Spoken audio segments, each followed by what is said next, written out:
आपने कई बार सुना होगा कि बिन दूल्हे की बारात, मतलब बाराती तैयार है, बारात की तैयारियां हो चुकी हैं, सारी की सारी व्यवस्थाएं एवन है, लेकिन दूल्हे का पता नहीं कि दूल्हा कौन है।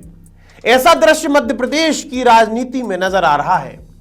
मध्य प्रदेश की एक लोकसभा के अंदर सारी की सारी पार्टियां अपने अपनी मौजूदगी दर्ज कराने की कोशिश कर रही हैं, लेकिन उनके पास प्रत्याशी नहीं है। अगर साफ स्पष्ट शब्दों में कहा जाए तो कांग्रेस और सपा दोनों ही अपनी मौजूदगी वहां दर्ज कराना चाहती हैं, लेकिन उन दोनों के ही प्रत्याशी उस सीट से चुनाव नहीं लड़ रहे हैं। क्या है पूरा मामला और किस सीट की है ये पूरी कहानी, ये विस्तार से चर्चा करेंगे। नमस्कार, मैं आशुतोष भार्गव, आप देख रहे हैं आयुध। बीते दिनों से मध्य प्रदेश की हाई प्रोफाइल सीटों में से एक खजुराहो लोकसभा काफी चर्चाओं में है। सबसे पहला कारण है कि वहां से मध्य प्रदेश भारतीय जनता पार्टी के प्रदेश अध्यक्ष विष्णुदत्त शर्मा चुनाव लड़ रहे हैं। इसी के साथ ही उनके खिलाफ इंडी गठबंधन ने मीरा यादव को चुनाव लड़ाने की बात कही थी, लेकिन फॉर्म जमा होने के बाद उनका फॉर्म निरस्त हो जाता है। असल में इंडी गठबंधन द्वारा एक निर्णय लिया गया कि मध्य प्रदेश की 29 लोकसभा सीटों में से 28 लोकसभा सीटों पर कांग्रेस पार्टी अपना उम्मीदवार उतारेगी। इसी के साथ ही एक लोकसभा सीट मतलब खजुराहो लोकसभा सीट से समाजवादी पार्टी अपने प्रत्याशी को उतारेगी।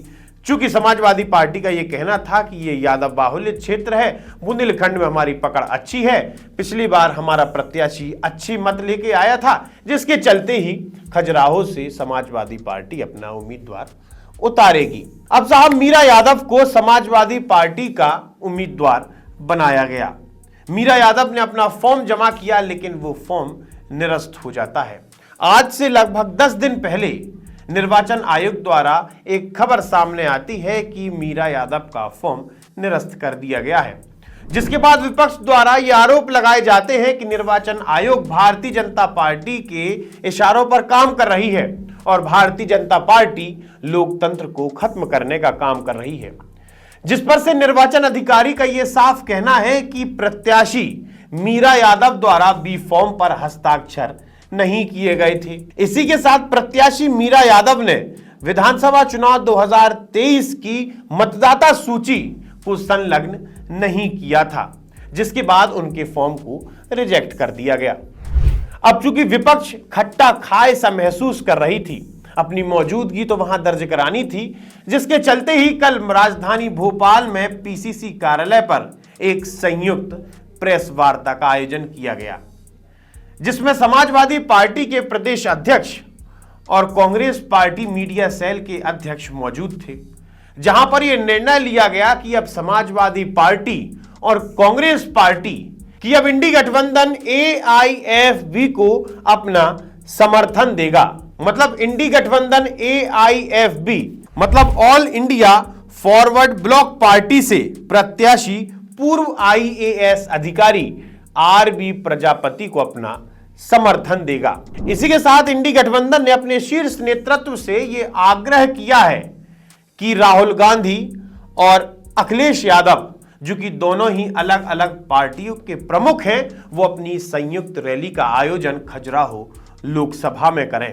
अब चूंकि यह स्पष्ट नजर आ रहा है कि खजुराहो लोकसभा सीट पर विपक्ष पूरी तरह से कमजोर नजर आ रहा है और इसी के साथ ही विष्णुदत्त शर्मा जीत चुके हैं, जीत का जश्न बन चुका है, लेकिन अब लड़ाई है कि कितने लाख वोटों से चुनाव जीता जाए। अब चूंकि अगर खजुराहो लोकसभा सीट की स्थिति देखी जाए तो वहां पर विपक्ष पहले से ही कमजोर था, लेकिन उसके बाद अब विपक्ष की स्थिति काफी गंभीर होती नजर आ रही है। लेकिन यही तो राजनीति है कि आप कितने ही कमजोर हो, आपकी स्थिति कितनी ही गंभीर हो, लेकिन यह कभी दर्शाना नहीं होता। जैसे ही यह खबर दिल्ली पहुंचती है, वैसे ही कांग्रेस पार्टी के मीडिया सेल प्रमुख जयराम रमेश द्वारा एक लेटर जारी किया जाता है, जिसमें स्पष्ट शब्दों में लिखा रहता है कि AIFB इंडी गठबंधन का ही हिस्सा है और हमारी पार्टी AIFB को समर्थन दे रही है। इसी के साथ विपक्ष द्वारा ये आरोप लगाए जा रहे हैं कि भारतीय जनता पार्टी लोकतंत्र की हत्या करती नजर आ रही है। प्रत्याशियों को दबाने का, प्रत्याशियों के फॉर्म निरस्त कराने का अब भारतीय जनता पार्टी काम करने लगी है। इस सारे के सारे घटनाक्रम के बाद उस व्यक्ति, उस प्रत्याशी से ज्यादा सवाल उठता है उनकी राजनीतिक पार्टियों पर। अगर बात की जाए कांग्रेस पार्टी की, तो कांग्रेस पार्टी देश की सबसे पुरानी राजनीतिक पार्टी है। कई बार देश में अपनी सरकार बना चुकी है। यह बात अलग है कि उनका गोल्डन टाइम निकल चुका है।